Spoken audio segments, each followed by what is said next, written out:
Hi, I'm Kent Clark, Vice President for University Advancement at Minnesota State University Mankato, and today I'm a guest of the Aplos Academy, helping you be more effective at online fundraising.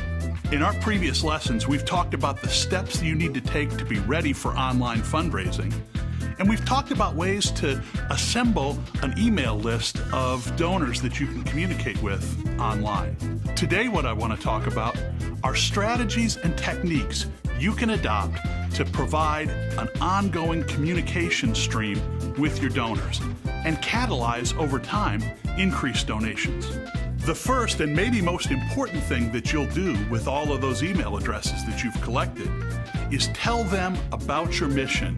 And we would suggest an online e-newsletter that'll be sent via email to your donors and supporters, telling them what's going on with your organization. Timing of an online newsletter is important.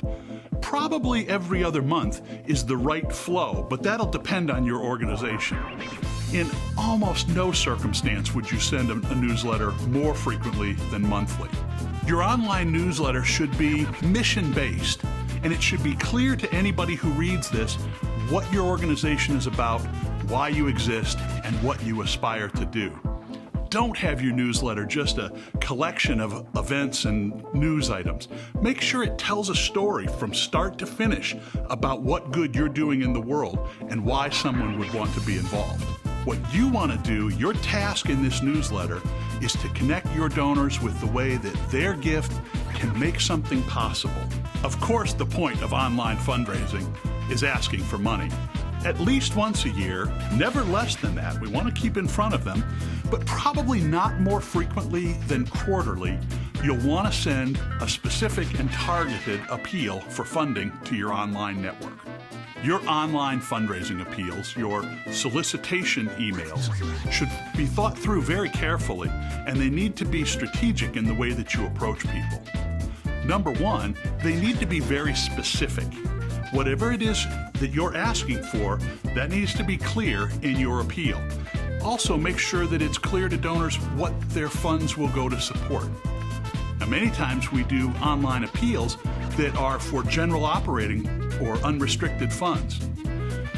You want to tell people the truth if that's what you're raising money for, but when you're asking for unrestricted funds, make sure that you put that in context of what your organization is about. Unrestricted funds aren't monopoly money. Unrestricted funds support the infrastructure of your organization to accomplish your ultimate social purpose. So we've talked about a couple important strategic parts of your online communication strategy. First, your newsletter that's going to communicate your mission and your accomplishments to your donors. Next, those direct online fundraising appeals where you ask for a specific and timely amount for a gift. And finally, we need to talk about thank yous. A thank you strategy is a way for you to distinguish yourself from the universe of other nonprofit organizations that people hear from. And if you handle this correctly, this is the point in the process where you take one-time donors, convert them to long-time or lifetime donors. Make sure your thank yous are specific. They should reference the amount of the gift. They need, for legal purposes, to assure the donor that they receive no goods or services for the gift that they received. But you can take it a step further than the legal requirements, and you can tell the donor what impact they can expect from their gift. What are you going to do to change the world with your donor's support? With thank yous, timing is very important. The sooner you can turn that around, the better it's going to be for you. Treat your donors as investors and partners, and make thanking them a part of your way of doing business.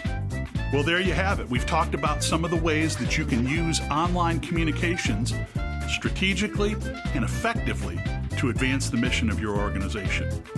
In our next lesson, we'll talk about utilizing social media for fundraising online. And if you don't want to wait, you can go right to the Aplos Academy website and look at it right now. Until then, thank you.